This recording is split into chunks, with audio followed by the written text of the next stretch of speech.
Hello everyone, welcome to Hindi Rochak Kahaniyan channel. आज की कहानी है पागल बहू। ये कहानी स्वरचित और मौलिक है। यदि आपको कहानी पसंद आए तो वीडियो को लाइक करें, शेयर करें और चैनल को सब्सक्राइब करें। अनुषा के लिए घर वाले रिश्ता देख रहे थे। तभी अनुषा के पिताजी को पंडित जी ने विवेक नाम का लड़का बताया। विवेक एक मल्टीनेशनल कंपनी में काम करता था। गांव में विवेक के पास अच्छी खासी पुश्तैनी जमीन भी थी। विवेक की माँ अपने पति की मृत्यु के बाद गांव से शहर आकर विवेक के साथ रहने लगी थी। अनुषा के पिताजी सुनील को यह रिश्ता अच्छा लगा। उन्होंने बात आगे बढ़ाने को कहा। कुछ दिनों के बाद विवेक और उसकी माँ अनुषा को देखने आए। अनुषा उन्हें बहुत ही पसंद आई। कुछ देर विवेक और अनुषा ने अकेले में बातें भी की और अनुषा का रिश्ता विवेक से तय हो गया। थोड़े दिनों के बाद शादी की तारीख भी तय हो गई। शादी की सारी शॉपिंग अनुषा की सास ने उसे उसकी पसंद से ही करवाई। इस कारण अनुषा की विवेक और उसकी माँ से 2-3 बार मुलाकात भी हुई। फिर वो दिन आ गया जिसका सभी को इंतजार था। अनुषा और विवेक की शादी हो गई और अनुषा विवेक की पत्नी बन उसके घर आ गई।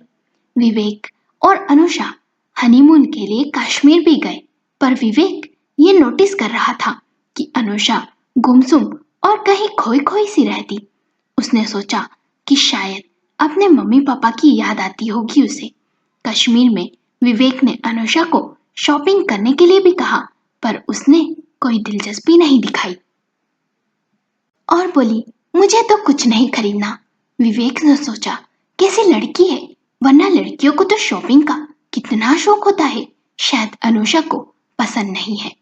कश्मीर से आने के बाद अनुषा 2 दिनों के लिए अपने मायके गई और फिर वहां से आने के बाद विवेक और अनुषा अपनी दिनचर्या में व्यस्त हो गए। अनुषा घर की जिम्मेदारी निभाने लगी, हर काम अच्छे से करने लगी। ये सब देख विवेक की माँ उषा बहुत ही खुश थी कि चलो नई बहू समझदार है, अपनी गृहस्थी अच्छे से चला लेगी। पर विवेक ये बात नोटिस कर रहा था, अनुषा बस जिम्मेदारियां निभा रही है, पर उसका मन कहीं और खोया रहता है। वो तन से इस घर में है, पर मन से नहीं। कई बार उसने अनुषा से पूछने की कोशिश भी की, पर अनुषा ने कहा, ऐसी कोई बात नहीं है। शादी को 1.5 महीना बीत गया, पर धीरे धीरे अनुषा का अलग ही रूप विवेक और उसकी माँ के सामने आने लगा। विवेक उसे कहीं बाहर आने जाने को कहता तो वो बिल्कुल भी उत्साह नहीं दिखाती और इनकार कर देती। कोई भी मेहमान घर आता तो अपने कमरे में ही रहती, ज्यादा किसी से बात भी नहीं करती, ना ही किसी प्रकार की कोई इच्छा जताती। विवेक और उसकी माँ समझ नहीं पा रहे थे आखिर अनुषा को हुआ क्या है। अनुषा एक दिन चाय बना रही थी। चाय में उसने शक्कर की जगह नमक डाल दिया। जब चाय उषा ने पी तो वो चिल्ला पड़ी, बहू कहाँ खोई रहती हो आजकल, चाय में नमक डाल दिया। पर अनुषा को जिसे कोई फर्क ही नहीं पड़ा। उसने कोई जवाब तक ना दिया और चुपचाप कमरे में चली गई। एक दिन खाना बनाने के बाद गैस ऑन ही छोड़ दिया। वो तो स्मेल आने पर उषा भागती हुई रसोई में गई और गैस बंद किया। फिर अनुषा पर जोर से चिल्लाई, बहू क्या घर जलाने का इरादा है, गैस खुला ही छोड़ दिया तुमने। जवाब में अनुषा ने सिर्फ इतना ही कहा, माँ जी वो मैं भूल गई, और वहां से चली गई। उषा बड़बड़ाती ही रही, कैसे पागल को पल्ले बांध दिया है हमारे। एक दिन विवेक को ऑफिस जल्दी जाना था। उसने अनुषा से कहा, मेरी शर्ट प्रेस कर दोगी। अनुषा ने उसकी शर्ट जला दी। विवेक ने ये देख अनुषा से कहा, तुम्हारा ध्यान कहाँ रहता है अनुषा, हर काम में गलतियां करती हो। पर अनुषा ने कोई जवाब न दिया। रात को भी कमरे में आते ही सो जाती, ना विवेक से कोई बात करती। हमेशा उसके चेहरे पर एक उदासी सी छाई रहती। विवेक समझ नहीं पा रहा था आखिर अनुषा को समस्या क्या है। अनुषा की विचित्र हरकतें देखकर विवेक और उषा उसे टोकने लगे, पर अनुषा न जाने कहाँ खोई रहती। अब वो ना तो सुनती ना समझती और ना ही किसी के टोकने का बुरा मानती। कोई कुछ कहता तो पत्थर का बूंद बनकर बस सुनती रहती। धीरे धीरे अनुषा की हरकतें अजीब होती जा रही थी। कभी कभी कपड़े भी उल्टे पहन लेती, बाल भी नहीं बनाती, रसोई में भी नहीं जाती, कमरे में ही बैठी रहती। एक दिन अनुषा रात को अचानक से जोर जोर से चिल्लाने लगी, मैंने कुछ नहीं किया, मैंने कुछ नहीं किया। बड़ी मुश्किल से विवेक ने उसे शांत किया। विवेक ने अगले दिन उषा से बात की। उषा बोली, विवेक, मैं तो अनुषा से तंग आ चुकी हूँ।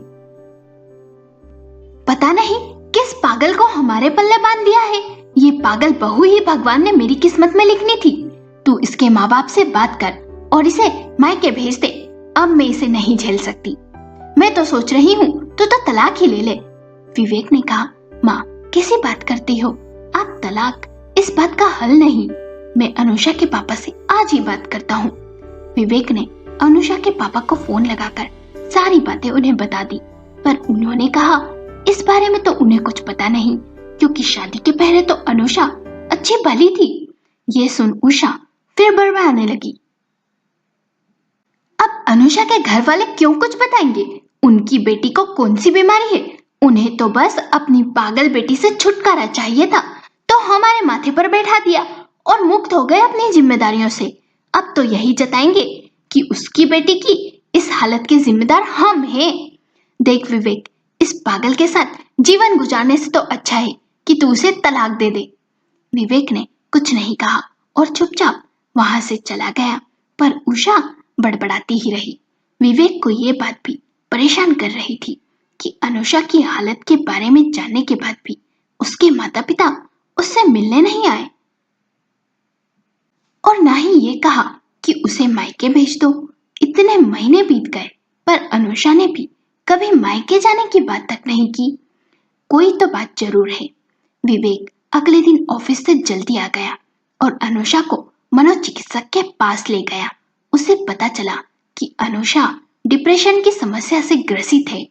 उषा को जब पता चला तो बोली, इस मानसिक रोगी को हमारे माथे मार दिया, इसे मायके भेज दे। पर विवेक ने कहा, नहीं माँ, अब अनुषा मेरी जिम्मेदारी है, मैं इसका इलाज करवाऊंगा। अनुषा का इलाज चल रहा था, पर अनुषा की स्थिति में ज्यादा सुधार न था। विवेक उसकी देखभाल भी करता, उसे समय पर दवाई देता, खाना खिलाता, समय समय पर अस्पताल भी ले जाता। कुछ दिनों के लिए उसने ऑफिस से वर्क फ्रॉम होम भी ले लिया था, पर उषा अनुषा से दूर ही रहती। अनुषा दवाइयों के कारण अधिकतर सोई ही रहती। धीरे धीरे अनुषा विवेक के प्यार की तपिश महसूस कर रही थी।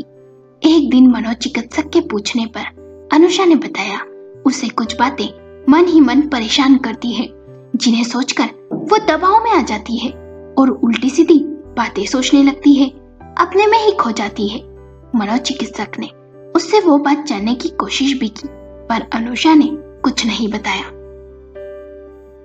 जब ये बात विवेक को पता चली तो उसने कुछ सोचा और ऑफिस से कुछ दिनों की छुट्टी लेकर अनुषा को लद्दाख घुमाने ले गया। 3 दिन वो बहुत घूमे फिरे। फिर चौथे दिन शाम को अनुषा के लिए सरप्राइज प्लान किया। विवेक ने अनुषा का मनपसंद खाना ऑर्डर किया, सजावट करवाई, अनुषा के लिए एक सुंदर सी ड्रेस भी लाया। ये देख अनुषा के चेहरे पर स्माइल आ गई। विवेक ने उसे बाहों में भर लिया।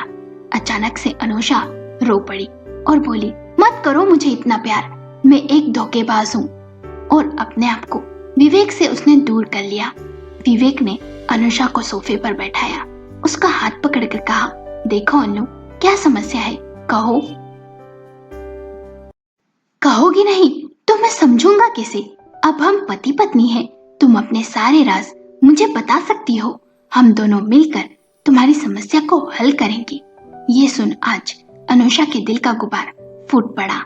उसने अतीत के पन्ने पलटना शुरू किए। मेरे पिता गांव के जमींदार, उन्हें अपनी इज्जत का बड़ा ही नाज था। गांव में सभी उनकी बहुत बातें मानते थे। उन्हें लड़कियों का घूमना फिरना जरा भी पसंद नहीं था। उनका मानना था कि औरतें बस घर संभालने के लिए ही बनी हैं। 12वीं तक मैं गांव के स्कूल में पढ़ी। अब कॉलेज पढ़ने के लिए शहर जाना था, पर पिताजी ने साफ मना कर दिया। पढ़ने की बड़ी इच्छा थी। जैसे तैसे माँ को मनाया, माँ ने पिताजी को मना लिया और मैं शहर आ गई, कॉलेज जाने लगी। कॉलेज में मेरी सुंदरता के चर्चे थे। लड़के मेरे आसपास मंडराते थे, पर मैंने किसी को घास तक न डाली। एक दिन कॉलेज में ब्यूटी कॉन्टेस्ट था। मेरी सहेलियों के कहने पर मैंने पार्टिसिपेट किया और मैं वो कॉन्टेस्ट जीत गई।